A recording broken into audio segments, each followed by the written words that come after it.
So glad to see you. Bakit mo naman naisipang papuntahin ako rito? Hindi kasi kita makausap sa bahay mo, kaya naglakas loob akong tawagan ka. Problema ba?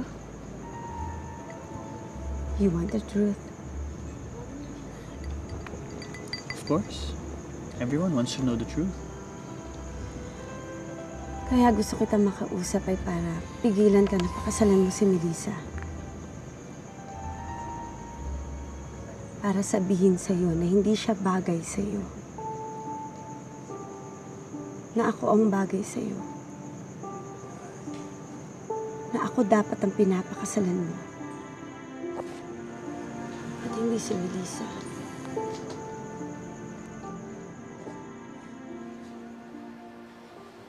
Nay, bakit ang tagal ni Doc?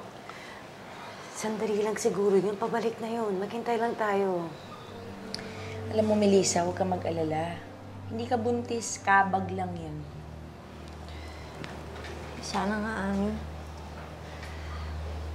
Nay, ayokong dalhin sa sinapupunan ko yung anak ng demonyong rapist ko. Huwag ka mag-alala. Hindi ka buntis. Hindi.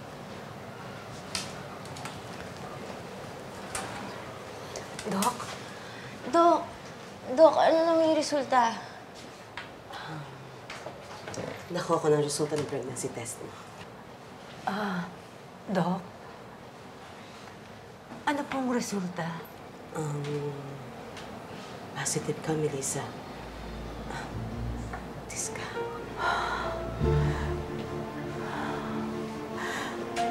Hindi. Nay, hindi! Hindi ako buntis! Hindi ako pwedeng mabuntis!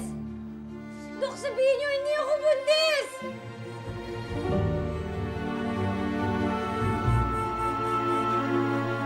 Sigurado ho ba kayo? Oo, Mrs. 2 beses ko na pinaulit yung test para makasigurado. At buntis nga si Melissa.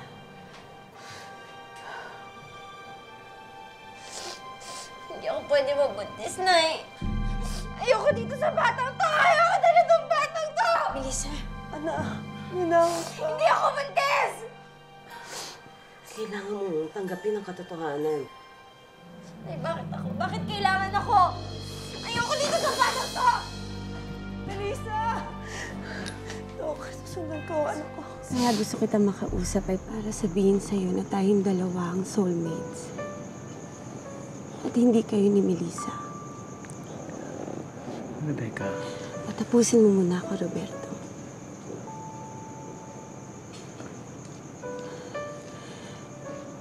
Kaya papunta dito kung ano-ano ang pinaplano ko. Kung paano kayo sisirain ni Melissa. Kung paano magmamakaawa sa'yo na ako ang piliin mo at huwag siya. Kung paano ka magiging akin.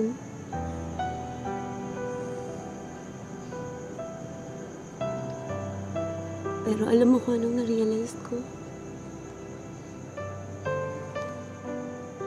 Na-realize ko na wala nang makakapagpabago ng utak ko.